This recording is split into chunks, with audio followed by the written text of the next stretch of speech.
Halo sobat semua. Sebelumnya perkenalkan nama saya Bambang.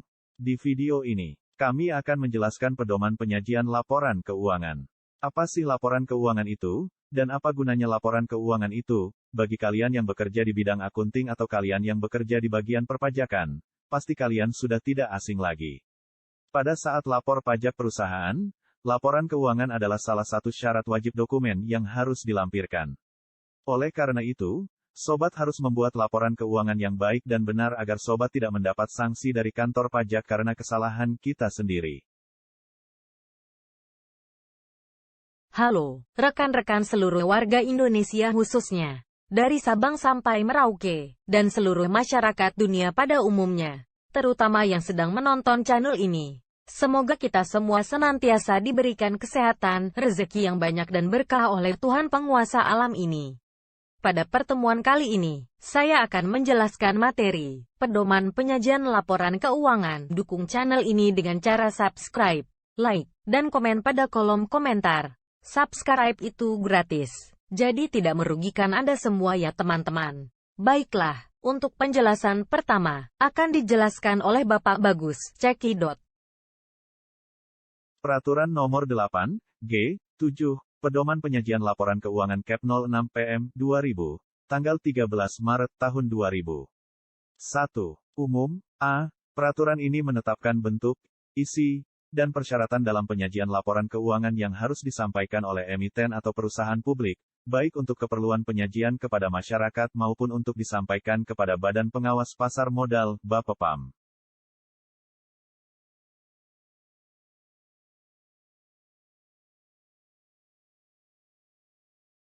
B. Peraturan ini merupakan pedoman penyajian laporan keuangan bagi industri secara umum.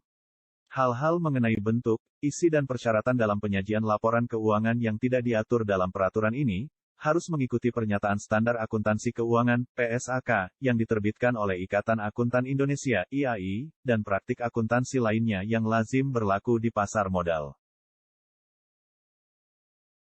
C. Laporan keuangan dalam ketentuan ini adalah sesuai dengan pengertian laporan keuangan yang termuat dalam PSAK yang diterbitkan oleh IAI, yaitu meliputi neraca, laporan laba rugi, laporan perubahan ekuitas, laporan arus kas dan catatan atas laporan keuangan. D. Seluruh data yang disajikan dalam laporan keuangan sebagaimana dimaksud dalam huruf C di atas terbuka dan tersedia untuk publik. 2. Khusus. A. Tanggung jawab atas laporan keuangan. Manajemen emiten atau perusahaan publik bertanggung jawab atas penyusunan dan penyajian laporan keuangan. B. Bahasa pelaporan laporan keuangan harus dibuat dalam bahasa Indonesia. Jika laporan keuangan juga dibuat selain dalam bahasa Indonesia, maka laporan keuangan dimaksud harus memuat informasi yang sama. Dalam hal terdapat perbedaan penafsiran akibat penerjemahan bahasa, maka yang digunakan sebagai acuan adalah laporan keuangan dalam bahasa Indonesia. C. Mata uang pelaporan. 1.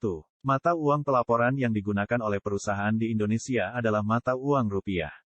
Perusahaan dapat menggunakan mata uang selain rupiah sebagai mata uang pelaporan hanya apabila mata uang tersebut memenuhi kriteria mata uang fungsional. 2. Laporan keuangan konsolidasi disajikan dalam mata uang fungsional setelah mempertimbangkan indikator mata uang fungsional terhadap induk perusahaan dan tiap anak perusahaan. D. Periode pelaporan. 1. Tahun buku perusahaan mencakup periode 1 tahun. Apabila, dalam keadaan luar biasa, tahun buku perusahaan berubah dan laporan keuangan disajikan untuk periode yang lebih panjang atau pendek dari periode 1 tahun, maka sebagai tambahan terhadap periode cakupan laporan keuangan, perusahaan harus mengungkapkan A. Alasan penggunaan tahun buku yang lebih panjang atau pendek dari periode 1 tahun, dan B. Fakta bahwa jumlah komparatif dalam laporan laba rugi, laporan perubahan ekuitas, laporan arus kas dan catatan atas laporan keuangan tidak dapat diperbandingkan. 2. Untuk tujuan konsolidasi, tanggal pelaporan keuangan anak perusahaan pada dasarnya harus sama dengan tanggal pelaporan keuangan perusahaan induk. Apabila tanggal pelaporan tersebut berbeda, maka laporan keuangan anak perusahaan dengan tanggal pelaporan yang berbeda tersebut dapat digunakan untuk tujuan konsolidasi sepanjang A. perbedaan tanggal pelaporan tersebut tidak lebih dari 3 bulan, dan B. Peristiwa atau transaksi material yang terjadi di antara tanggal pelaporan tersebut diungkapkan dalam catatan atas laporan keuangan konsolidasi. Apabila laporan keuangan dengan tanggal pelaporan yang berbeda, yang lebih dari 3 bulan, digunakan untuk tujuan konsolidasi, maka penyesuaian yang diperlukan harus dilakukan untuk pengaruh dari setiap peristiwa atau transaksi antar perusahaan yang signifikan, yang terjadi antara tanggal pelaporan yang berbeda tersebut.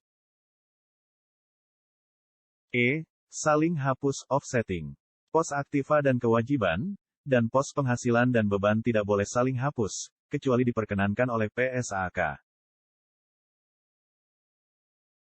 Konsistensi penyajian. 1. Penyajian dan klasifikasi pos-pos dalam laporan keuangan antar periode harus konsisten, kecuali a. terjadi perubahan yang signifikan terhadap sifat operasi perusahaan atau perubahan penyajian akan menghasilkan penyajian yang lebih tepat atas suatu transaksi atau peristiwa, atau b. perubahan penyajian yang diperkenankan oleh PSAK.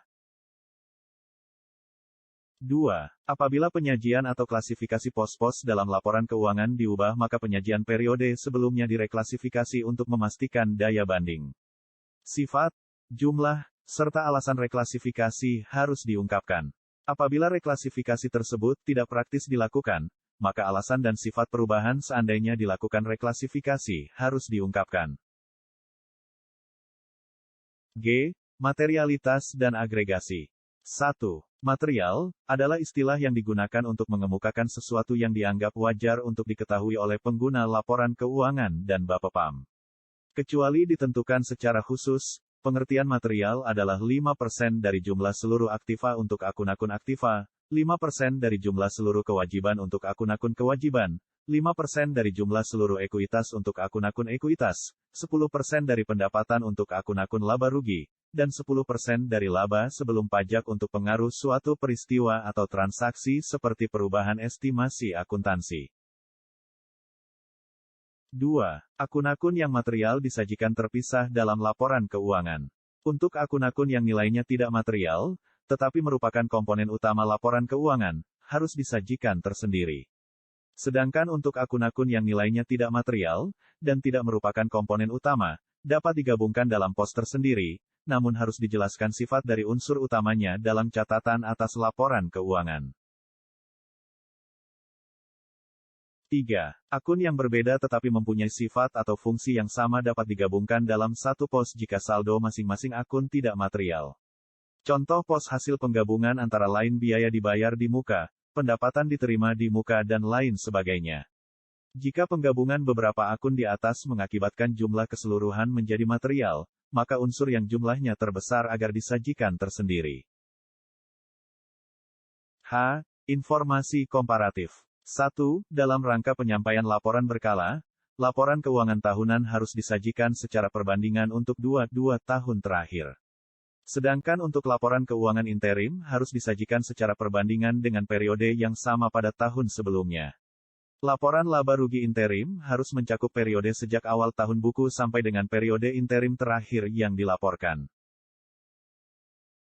2. Dalam rangka penawaran umum oleh perusahaan yang bukan dikategorikan sebagai perusahaan menengah atau kecil, laporan keuangan yang disajikan adalah untuk jangka waktu 3 tahun buku terakhir atau sejak berdirinya bagi perusahaan yang berdiri kurang dari 3 tahun buku. 3. Dalam rangka penawaran umum oleh perusahaan yang dikategorikan sebagai perusahaan menengah atau kecil, laporan keuangan yang disajikan adalah untuk jangka waktu 2 tahun buku terakhir atau sejak berdirinya bagi perusahaan menengah atau kecil yang berdiri kurang dari 2 tahun buku.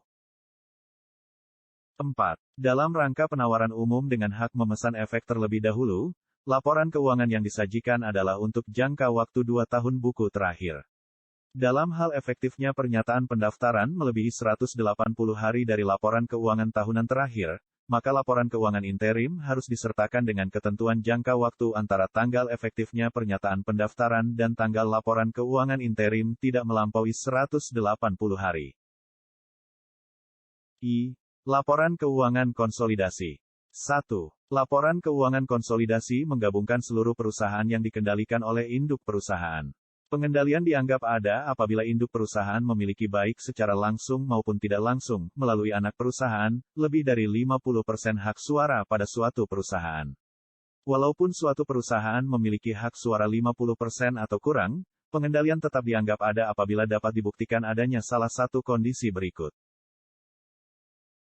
A. Mempunyai hak suara yang lebih dari 50% berdasarkan suatu perjanjian dengan investor lainnya. B. Mempunyai hak untuk mengatur dan menentukan kebijakan finansial dan operasional perusahaan berdasarkan anggaran dasar atau perjanjian.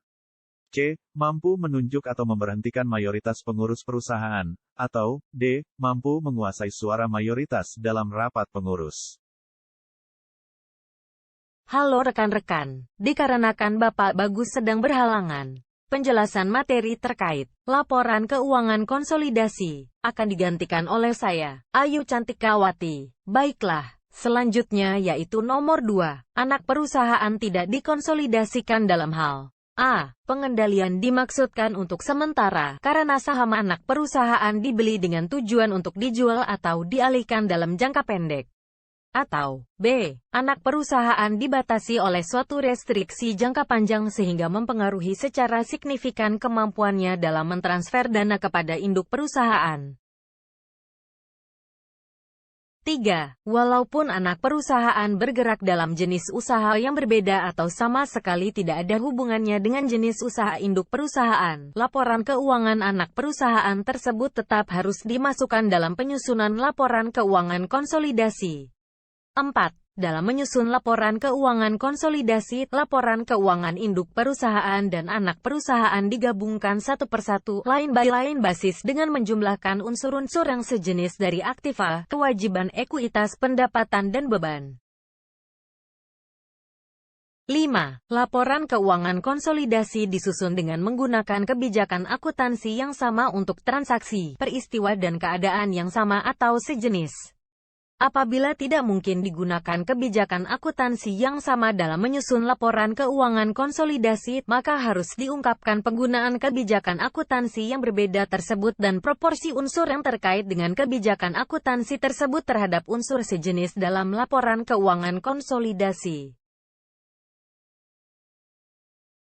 J. Pihak-pihak yang mempunyai hubungan istimewa adalah 1. Perusahaan yang melalui satu atau lebih perantara, mengendalikan atau dikendalikan oleh atau berada di bawah pengendalian bersama dengan perusahaan pelapor termasuk holding companies, subsidiaris dan fellow subsidiaris. 2. Perusahaan asosiasi associated company.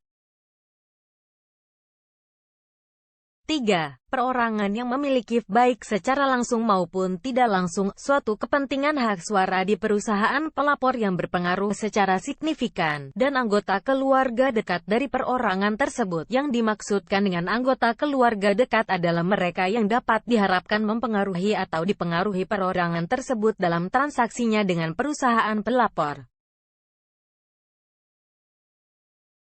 4. Karyawan kunci, yaitu orang-orang yang mempunyai wewenang dan tanggung jawab untuk merencanakan, memimpin dan mengendalikan kegiatan perusahaan pelapor yang meliputi anggota dewan komisaris, direksi dan manajer dari perusahaan serta anggota keluarga dekat orang-orang tersebut. Dan 5. Perusahaan di mana suatu kepentingan substansial dalam hak suara dimiliki baik secara langsung maupun tidak langsung oleh setiap orang yang diuraikan dalam angka 3 atau 4 atau setiap orang tersebut mempunyai pengaruh signifikan atas perusahaan tersebut. Ini mencakup perusahaan-perusahaan yang dimiliki anggota dewan komisaris, direksi atau pemegang saham utama dari perusahaan pelapor dan perusahaan-perusahaan yang mempunyai anggota manajemen kunci yang sama dengan perusahaan pelapor.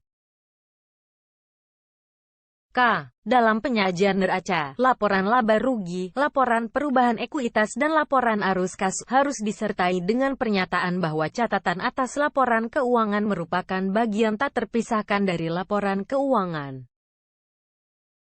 L. Apabila perusahaan melakukan penyajian kembali, restatement, laporan keuangan yang telah diterbitkan sebelumnya, maka keterangan disajikan kembali, dan nomor referensi yang mengacu kepada catatan atas laporan keuangan yang menjelaskan penyajian kembali tersebut harus disajikan pada kolom tahun di mana laporan keuangan tersebut disajikan kembali, masing-masing di neraca, laporan laba rugi, laporan perubahan ekuitas dan laporan arus kas. M. Perubahan akuntansi dan kesalahan mendasar harus diperlakukan sebagai berikut. 1. Perubahan estimasi akuntansi. Suatu estimasi direvisi jika ada perubahan kondisi yang mendasari estimasi tersebut, atau karena adanya informasi baru, bertambahnya pengalaman atau perkembangan lebih lanjut. Dampak perubahan ini harus diperlakukan secara prospektif. 2. Perubahan kebijakan akuntansi. Perubahan kebijakan akuntansi dilakukan hanya jika penerapan suatu kebijakan akuntansi yang berbeda diwajibkan oleh peraturan perundangan atau standar akuntansi keuangan yang berlaku, atau jika diperkirakan bahwa perubahan tersebut akan menghasilkan penyajian kejadian atau transaksi yang lebih sesuai dalam laporan keuangan suatu perusahaan. 3. Kesalahan mendasar. Kesalahan mendasar mungkin timbul dari kesalahan perhitungan matematis, kesalahan dalam penerapan kebijakan akuntansi, kesalahan interpretasi fakta dan kecurangan atau kelalaian. Dampak perubahan kebijakan akuntansi atau koreksi atas kesalahan mendasar harus diperlakukan secara retrospektif dengan melakukan penyajian kembali, restatement, untuk periode yang telah disajikan sebelumnya dan melaporkan dampaknya terhadap masa sebelum periode sajian sebagai suatu penyesuaian pada saldo laba awal periode.